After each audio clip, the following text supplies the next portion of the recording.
Welcome to my channel, Magic K Task.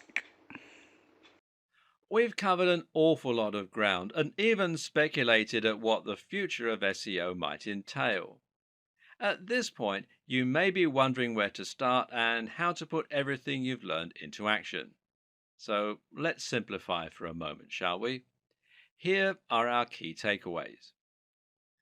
First off, Google is getting smarter to the point of becoming an AI with a lot of personal information about its users. Google is increasingly understanding what content actually means rather than just what it says. You should not try to trick Google.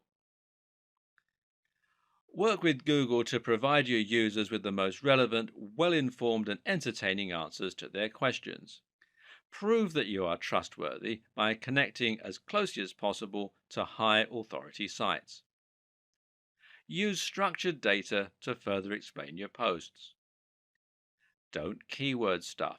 Write naturally using synonyms, relevant terms, and lots of nouns. Build a brand and focus on consistent quality. Post regularly and build the trust of your users with content marketing. Use guest posts and aim for the sites that have Google's trust already. Think of SEO as one small part of a much more cohesive marketing strategy. Combine excellent posts with social sharing and link bait. And finally, measure and monitor what is working and update your strategy on the fly. Another tip is to make sure you do your research and examine which terms to target before you set out. But even more important than that is to choose the right niche. This means picking a niche that has a large enough appeal to give you a big market, but at the same time, it means picking a niche that won't be too competitive for you to make any dent in.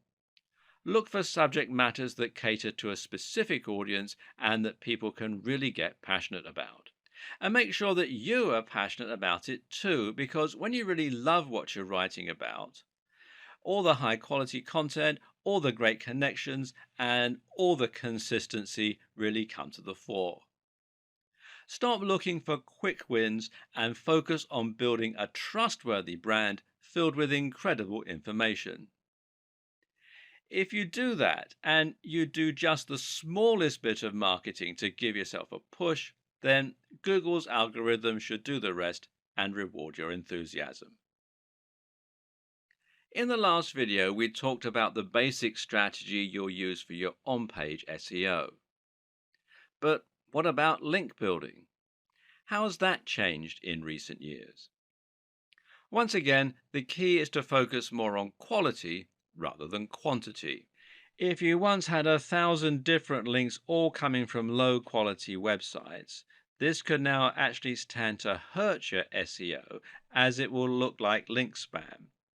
If you've been guilty of using these old practices in the past, you might want to consider Google's link disavow tool, which you can find here at google.com/webmasters/tools/disavow links main $PLI equals 1. And there is a posting on Google's blog which explains how the tool works and everything, and you can read more about that at support.google.com/webmasters/answer/2648487 HL equals EN. And what these tools do is it allows you to tell Google that you didn't ask for the low quality links and thereby prevent them from affecting your ranking. The fact that tools like this exist show that Google does still support good SEO, by the way. Once you've removed all your low quality links, you need to start looking for high quality links. Which ones are those? Simple. They're the ones that follow all of the advice that we gave in the last video on on-page SEO. These should be sites that are relevant to your niche stroke industry, but also ones filled with the very best quality content and which seem to have an entirely engaged user base. In other words, Look for the very best sites in your niche. Make your site as good as theirs and then approach them for a link. The sites that Google will rank highest for a particular search term are the ones that appear the most relevant and that have the best content and the best design. At the same time, though, they will also be the ones that have the most trust. This means Google considers them an authoritative resource and expects the information on their site to be accurate and well written. This is something that sites like Moz have tried to quantify with terms like trust flow. However, there's no defined method of determining a site's trust, and instead we have to infer the best strategies for building trust, as usual. What we do know is there are some sites that Google trusts absolutely implicitly. These are sites like harvard.edu, BBC News, etc. And how does it know it can trust them? Well, the current understanding is that Google will trust sites which either have a very well organized brand name, like the BBC or The Verge, or sites that have .edu or .gov domains. So, how can the rest of us thrive? Well, simple. We try to get links that come from those highly trusted resources. If you were able to get a link from BBC News, for example, this would absolutely transform your success. You would find you got hundreds of thousands of visits to your site simply from people clicking on your link, and this would result in hundreds or even thousands of dollars in AdSense and sales overnight. Meanwhile, if the content that was linked to was good, thousands of these people would post your link and share it. And more importantly, Google would sit up and take notice that the BBC had linked to your site. A highly trusted authority is linking to your site, suggesting that your site is also a highly trusted authority. This will be worth more to you than a million links you bought, traded, or posted on link directories. If you can't get a link from the BBC, then where can you get a link from that will have a similar result? Unfortunately for many of us, it's nearly impossible to get a response from a massive site like the BBC, unless perhaps we have a newsworthy story and a useful contact. And so we're going to have to look elsewhere. A good place to start is with the Google News section of the SERPs. If you search for something like election results during an election, then you'll find that a few results are highlighted at the top of the page with an image and a snippet of text, as you can see here. Now, if you click here on the News tab, you can find more news and stories. Now, these news stories aren't manually curated, but are rather selected from sites that Google trusts. If a site is in Google News, then it's a pretty sure sign that that site has made it, especially in a competitive niche. And thus, it shows you exactly where you need to be getting your links from. If you can get links from any of these sites, then you're going to get almost the same boost as you would get from the BBC, although to a lesser degree. But how did these sites make it so big? Perhaps they got links from the BBC, in which case you're getting some of the benefit via their link to you. And the same thing would happen if they had a link from a site that had a link from the BBC. Try to think of this as a game of degrees of separation. You might struggle to get in touch with the very biggest authorities on the web, but if you can indirectly trace a link back to a big site, then you'll enjoy more love from Google the closer that relationship is. Chances are that you already know what the biggest sites in your niche are. These are the sites that are household names and that everyone goes to when they want information on your subject. Chances are they're also the same sites that end up in Google News. And because they're so big, they've probably got links coming in from other big sites. So, how do you get these big sites to answer you so that you can get some benefit from their links? And seeing as you're no longer allowed to buy links or do link swaps, how do you get them to link to you? Well, generally, the answer that most SEO experts recommend is using guest posts. A guest post is like a link swap, except that instead of swapping a link for a link, you're swapping free content for a link. Your job is to scope out sites that might be responsive to a message from you. Look at the type of content they publish and then write a post that's along the same lines. You then contact the site owner by email and show them your content, asking if they would like to publish it. The deal is that they can publish your post, but only if they include a link back to your site in exchange. They can do this by putting your link and bio in an author box, or they can do it by including your link naturally in the content of the article. By embedding the link this way, you make it look a lot more natural, and you can send even stronger signals about the topic of your post. And remember that it's also highly important for the topics of sites linking to you to match the topic of your site. And this way, you're not only posting on a site you chose in your niche, but you're also filling it with a directly relevant post.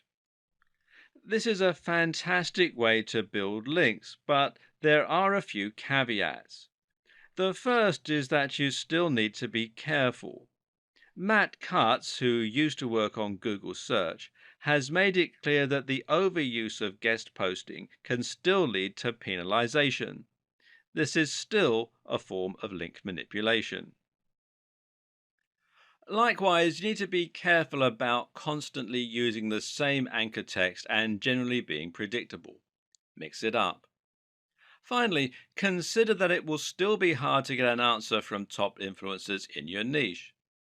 The solutions include making sure that your content and the sites you're linking to are great quality so that the creator will be happy to be associated with them, delivering real value in the guest post, spending some time developing a relationship first, perhaps by sending some emails and maybe by leaving some comments on their blog, starting relatively small and working your way up. Look for blogs that are just ahead of yours. Each time you succeed, your site will get bigger and you'll be able to approach a slightly bigger influencer next time. Use your existing contacts. Maybe you have a friend who owns a blog. Network in person. And for making a big impact, nothing beats the power of actually meeting a blogger or a site owner in person and making a connection that way. Go to SEO networking events and generally don't be afraid to pick up the phone. A key lesson to apply to pretty much every aspect of SEO is not to get carried away when you find ideas that work.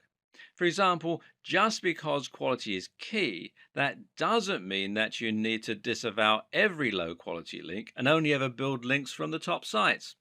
Why? Well, you guessed it. It looks unnatural again, and actually it looks like manipulation. Take a look at sites like the BBC, and you'll see that they have a huge and highly diverse link profile. They'll have links from massive sites, but also tiny spam sites. When a site is truly successful, it'll lose control over all of its links, and this can be useful to make your links profile as diverse as possible. And one of the very best ways to do this is with link bait. Link bait is an article you've written specifically to try and get as many links to it as possible. How? One answer is to make your article a powerful resource, meaning that it will become a place for people to learn a particular subject matter. An example of this is the excellent guide to testosterone published on the art of manliness. This post goes much more in depth than many similar blogs on the same subject, and as a result, countless other articles have linked to it as a resource. Another option is to create a post that will somehow support a discussion. A good example of this is the post How to Win an Argument with a Nutritionist, which includes links to studies that disprove outdated notions about nutrition.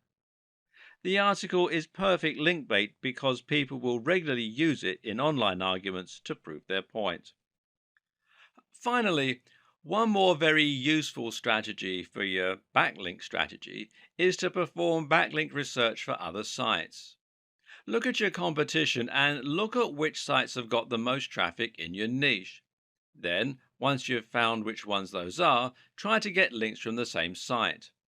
Not only does this method ensure that you're going after the right links that have a proven track record, but it also helps you to find links that are likely to allow guest posts. With what we've covered so far, you should now know everything you need to know in order to begin a modern and effective SEO campaign. The problem, though, is that, as we've already mentioned, SEO is something that is constantly evolving and changing. We already know that Google has a lot planned for its search algorithm in the future. And the first big change we can expect to see going forward is the introduction of a real time algorithm. This means any changes made to your site's SEO might be reflected immediately in the search results. This is expected to affect Penguin predominantly, which means it will have the biggest influence on inbound links and whether your backlink profile is mainly made up of high quality links or spam. In this case, adding a spam link to your site could result in an immediate downgrade to your ranking. Likewise, though, the reverse could also be true. Using the disavow tool could help you to see an immediate recovery, while a very good link could result in an immediate boost to your site. It's also not too much of a stretch to expect that in future we might see this start to apply to other aspects of SEO, including the ranking of sites and pages. We already see newspaper stories appear very quickly in Google's search results. So, what should you do to make sure that you'll benefit from these changes? How can you future proof your site in this regard?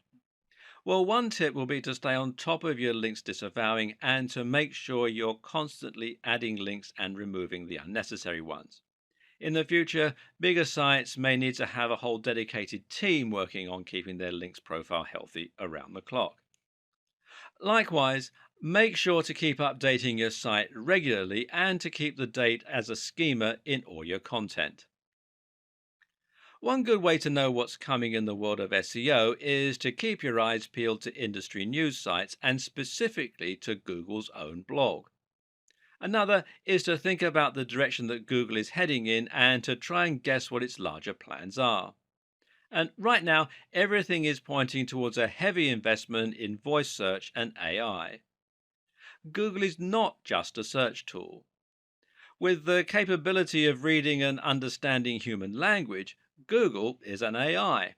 And what's more, it's shaping the way we develop our content, whether we like it or not.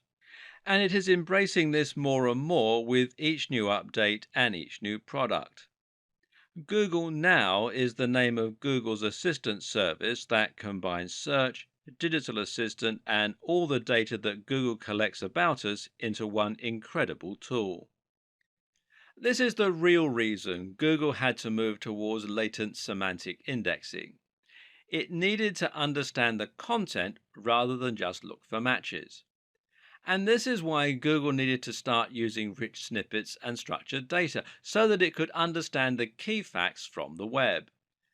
This is what allows Google to use its quick answers box. Ask Google, how old is Barack Obama? And it won't just bring up a website. It will tell you. And Google also has localization and previous query functions. These allow it to suggest searches based on what you had previously searched for. For example, if you often research a particular celebrity, then in the future, Google might recommend searches relating to that celebrity. Google's personalized search also takes this into account, while its local search ensures that it will also be able to find results that are relevant to the area you're in. All of this combines when you use Google Now via voice search through Google Allo or Google's new Pixel phones. Here, you're able to conversationally ask Google what time it is, what the highest mountain in the world is, how high is it exactly, all that sort of stuff. This is the direction that Google is moving in, but what does it mean for the future of SEO? Will creators miss out when Google starts providing visitors with answers without them needing to visit our pages? For now, creators can start to focus on the Google Knowledge Graph, which is what powers many of the more complex components on the SERPs. Use semantic markups to ensure that Google will be able to find the answers to your questions. Build authority so that Google will know to trust your site, and try to use nouns in your language to make it machine readable. Being featured in Wikipedia is also thought to be useful for KGO, that's knowledge graph optimization. Linking out to quality resources is also thought to be good for your KGO. Will you gain visitors from being featured in the knowledge graph? Well, perhaps not. But this is certainly an indication that you've gained Google's trust, and that can do a lot to help improve your brand awareness and to gain more trust from the users as well. For those reasons, it's certainly a worthy goal. Good SEO means forgetting SEO and concentrating on your user. It also means forgetting SEO insofar as you're going to be trying to merge your different marketing strategies to create one bigger approach. It means trying to write amazing posts and share them on SEO so that you get more links, and it means writing great content that keeps people on your page longer. Stop thinking in terms of SEO and social media marketing, and instead think about your SEO in terms of content marketing. Regardless of your strategy, there is no doubt that content is absolutely the most important asset when it comes to attracting traffic and impressing Google. But just what is content marketing? Content marketing is about creating content that will help Google to find your site and posts, and to ensure you rank highly in the search engine results pages. While this is a powerful and useful effect, though, it's actually only one part of what content marketing is all about. At the same time, content marketing is about building a relationship on your site and ensuring that people begin to trust what you have to say. It means demonstrating your knowledge and point of view to the point where people seek you out as an authority. Once you get to that point, you'll be considered an expert in your field, and you'll be able to greatly influence your audience, possibly influencing their buying behavior. So, how do you get to this point? Well, the key is to think about the sites and blogs that have influenced you over the years, and the ones you read regularly. This isn't about building trust with Google, but rather it's about building trust with your readers so they want to keep coming back. The main thing normally is delivering value. Each post you create for your blog should provide some useful and/or interesting information that is actionable. At the same time, it should offer something that isn't available elsewhere, and it should be in-depth and comprehensive. This differentness is incredibly important and is something that all too frequently gets overlooked. If you're trying to stand out in a crowded niche, say the fitness niche, then it's not enough to simply write posts on how to get abs or how to lose weight. There are countless articles out there with the exact same title and subject matter. Instead, you need to concentrate on offering something that will be different, which might mean writing about an entirely new training method, or it might mean writing about something that examines the psychological motivation to train. Always ask yourself, would you read that content? Meanwhile, you need to be consistent in posting this kind of content, and you need to be smart with your branding. Your brand needs to evoke your mission statement and your ethos. People should know from your website design and logo alone exactly what kind of subject matter you're likely to deal in and what they can expect from your site. This is also how you can build brand recognition and a consistent image across different forms of marketing, including on different forms of social media. Write for a specific type of person and try to make your brand into a movement with a clear objective. That way, people can actually get excited about you and will really get behind what you're trying to do. But the main goal is to offer consistent value and to become a source that people can start to trust. That way, when someone searches for an answer to a question, they might read your post and be impressed. If you then come up in the search results again, they might recognize you and be more likely to click your listing over the rest. Then they might decide to look around the rest of your content after they've been impressed a few times. Eventually, you'll become their go-to source for answers in your niche. Well done. You just won at content marketing. The key is to consistently deliver value so that people come to your site for answers. And this is also, ironically, what will get other good sites to link to your site. This is the perfect example of emergent SEO. In this case, you're working with Google by writing amazing quality content, and Google is rewarding you. This is how you truly grow in an organic way. And content marketing like this also makes a lot of sense from a business perspective. That's because people will be much more likely to buy from you if they recognize, know, and trust your brand. Because some SEO tactics take a while to bring traffic to your site, sometimes it's hard to track whether your SEO campaign is working or not, especially if you're outsourcing the process to an SEO company. One thing you can do, though, is to ask the SEO company to provide you with the metrics regarding the SEO campaign, and some of these metrics can be more useful than others. You can ask for the number of links that have been built, for instance.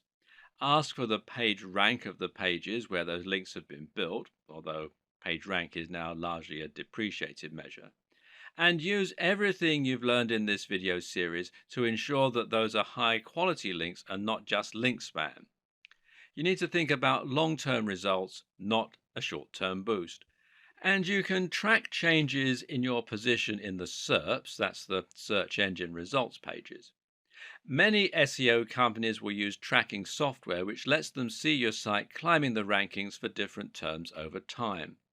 They can use these to deliver you a report showing how your site has climbed since their intervention.